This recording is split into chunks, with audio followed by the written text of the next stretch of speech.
thought that the next head coach would in fact be someone that has ties to Carolina, has ties to Roy Williams, Dean Smith, in some form or capacity. But right now, at least as the time we're recording, there's a chance that that might not happen.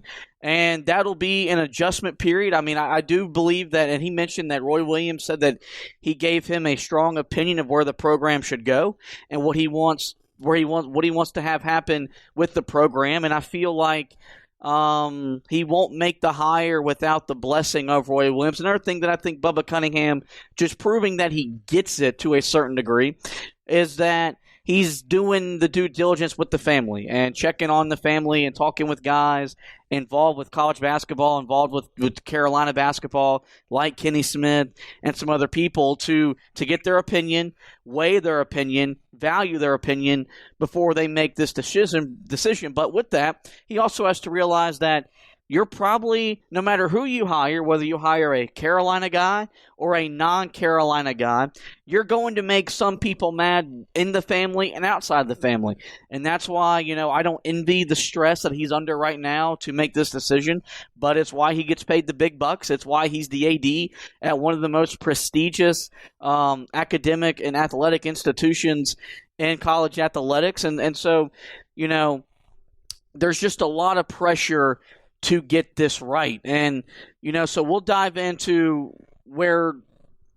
how we think the coaching search is going to go, how it should go. We put an article up on the HeelToughBlog.com with our favorites in the discussion and the long shots. I'm not going to say we'll go candidate by candidate, but we'll touch on the people that, as of this point, are being reported as involved in the coaching search. We'll start within the family, because that's where the search is beginning. And if we had to guess, it'll likely end up being a guy with ties to Carolina. And we'll start with Hubie Davis because he's a current assistant on the staff. He came to the university back in 2012.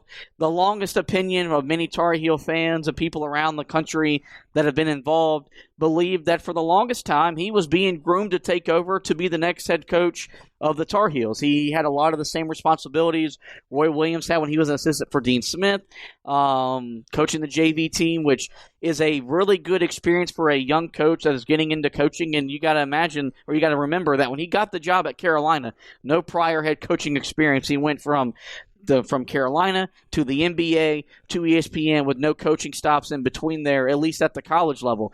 And so that was a good learning experience for him. And, I think we always remember that loss in 2016 when Chris Jenkins hit a buzzer beater and it cost, Carolina and Marcus Page and Bryce Johnson a national championship and a banner in the Smith Center, an image of him in the locker room completely crying his eyes out. And so I'll say with that I don't doubt that he isn't a good man for the job. He brings a lot of integrity. He knows the program. He's got the NBA savvy, the ESPN savvy, where he'll be able to help recruit the kind of talent that you need to win at Carolina and in the ACC. But you and I have both soured on him as being maybe our pick to be the number one pick to be the next head coach of the Tar Heels. Can you go into detail as to why?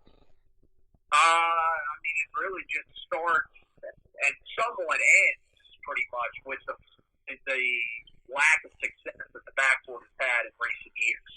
I think that's one of the more concerning aspects of what has been going on. You've seen guys that haven't quite lived up to expectations. You've also seen some guys that have decided that they would rather move on and pursue, some other opportunities, including guys like Jeremiah Frank, who went on and didn't even really play this past year at New Mexico. So I think that's kind of where the concern lies. Also, I think the fact that you've seen Kendall Marshall be one of the guys that I think has been pointed out a lot more in recent years than Hubie Davis when it's come to some of these big-name recruits. He's been the guy that's been more the influence, where Hubie Davis was the guy that was the influence before Kendall Marshall got on campus. So, I don't know. I think that it's still a pretty good option. Hubert's been on the staff for a while now. It still feels like he's a guy that is going to still try to run the program like Roy did He's definitely a guy that loves Carolina. There's no denying that. But there's just something about the feeling that you had a couple of years ago with Hubert and the feeling that you have now. It doesn't feel as strong as it did a few years ago. You know, another part of that may be the fact that the JV team, I mean, I don't know how much you read into it or, you know, how much people actually know. They haven't really been all that successful over the last couple of years. Not saying that the team under Roy was dominant when he coached the freshman team. To be honest with you, couldn't even tell. It couldn't even tell you if they actually were trying to find those results are nearly impossible. But, yeah, I mean, I think that there definitely is less confidence than the first few years that he was on campus when we thought, okay, this guy is being groomed for this job. When it gets handed over, it'll be handed over to him. This is Roy's guy. I feel like now there are definitely some questions, and I think part of that is the fact that there has been an emergence from another guy, a guy that played under Roy, that has us kind of questioning whether or not Hubert would be a better option for him. Yeah, I mean, I think with Hubert Davis, I think the main reason why the people that are involved from the fan aspect, he's your best coaching link that's got ties back to Dean Smith that we believe are involved for the job, because while King Rice played for Dean Smith and has done a fantastic job with Monmouth, there's not a really good chance that he becomes the head coach. And Jerry Stackhouse, who, although while it's been reported he was on campus today interviewing for the job, he's still probably in the second tier of possibilities to get the head coaching position in Chapel Hill. Hubert Davis played for Dean Smith, learned from Roy Williams. He's probably the best guy that can blend between the both of them and keep Carolina going both on and off the court. But you mentioned the emergence of another candidate, the guy that I believe is the perfect fit for the job and is ready for the job, and that's Wes Miller. And you look at the track record, I understand he hasn't coached at a Power 5 conference. He's been at UNC Greensboro for 10 years, but you look at what he's done there. He's built that program from really the ground up to a staying power atop the SoCon. He's won the regular season 3 times, the SoCon conference tournament twice, which of course leads to 2 NCAA tournament bids. He's been the coach of the conference twice. He's young. He's 38 years old. He's hungry. He's motivated. He is what Roy Williams was when Roy Williams got the job at Kansas. And you mentioned that he played for Roy Williams. So with that becomes a level of respect. There's been a clip playing on social media of him back at Carolina with Roy Williams and C.B. McGrath, and I believe it's either Hubert Davis or Steve Robinson sitting at a podium talking, and he talks about Coach Williams saying, like, he just does the right thing and doesn't tell you about it, he just does it. And it's something that Carolina fans need to appreciate. Well, now we got to appreciate it because we no longer have that. But with that, as much as I can endorse him for the job or you can endorse him for the job, there are questions because he's never led a Power 5 conference job in his career, and while Bubba Cunningham prefers that level of experience, he's not ruling it out. How much does that actually play into a factor here? Because the step up from the SoCon to the ACC is almost immeasurable. It definitely plays a factor, and I know from seeing some of the discussions that a lot of the fan base has been having during this time. I think one of the big concerns is not only the fact that he hasn't taken a bigger job, but the fact that he hasn't been one of the guys that's been named as one of the favorites in some of these job searches, which I get to a certain extent. I also think that if you're looking for information when it comes to these job searches for college basketball coaches, it's nowhere near the same as college football coaches. College football coaches, they do a lot more insight into their hires. Basically, I mean, really, they just have more time. Now, that's been changed over the last couple of years with the early signing period going into place, meaning a lot of guys, a lot of big-name recruits sign early. So, yeah, schools are having to move a little bit quicker than they did in the past. But prior to that, yeah, you saw teams that used to take a month, 2 months to find their new head coach.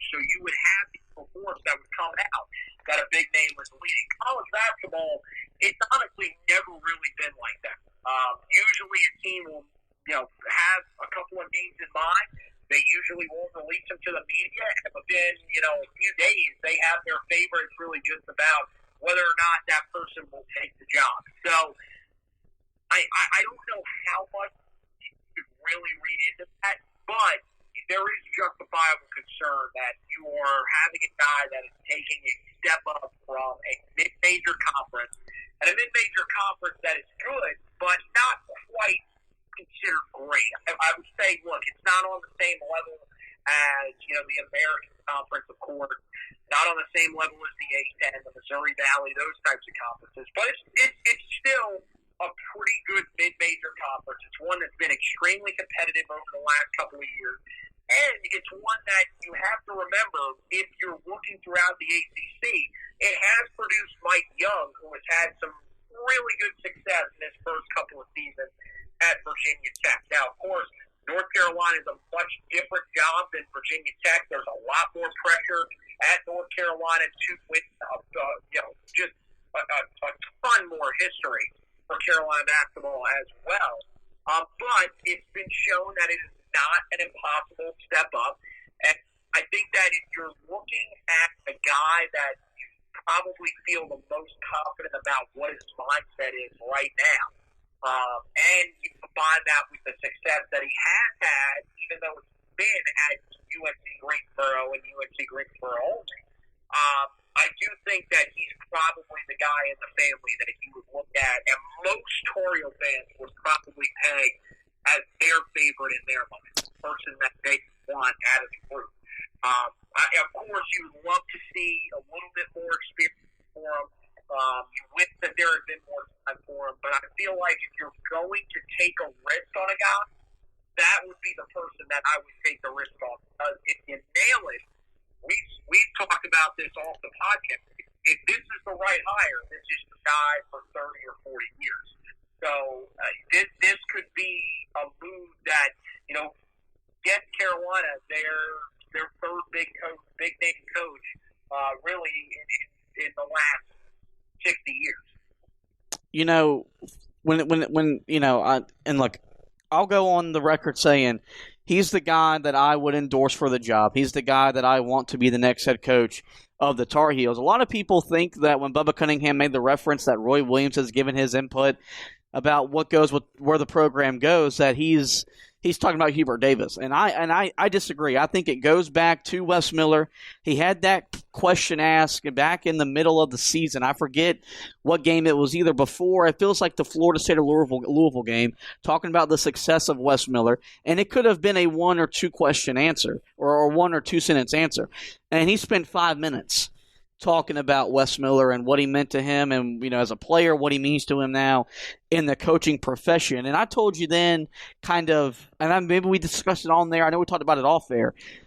In so many ways, that might have been his public endorsement for him to be the next head coach. And looking back on it now, as we're looking at the timeline of when he retired and all that, that very well could be what that is. Now it very well could not be. And he, behind closed doors, could have endorsed Hubie Davis more than he endorsed Wes Miller. But I also told you that I was going to give you a summer assignment, and I was kind of joking. But if Wes Miller is to get hired, I encourage every Carolina fan to go and listen to an interview he did with Jones Angel and Adam Lucas on the Carolina Insider podcast a year ago. And it was strictly, he talked about some of his playing days here, but they really got into the nitty-gritty about him coaching basketball and what gets him excited.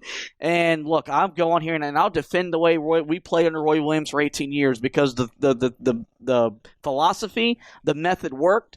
But I've also acknowledged this year that I wish Carolina would do some different things, whether it was playing with a smaller lineup or running a 3-court quarter trap or doing some things in playing some zone defense. Wes Miller does all of that.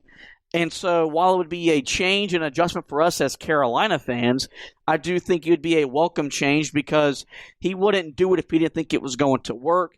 He's not as stubborn as Roy Williams where he will try and do different things to find different ways to succeed and win games. And when I talk about a dude that's hungry and that's competitive, he mimics what Roy Williams was when Roy Williams got to Kansas.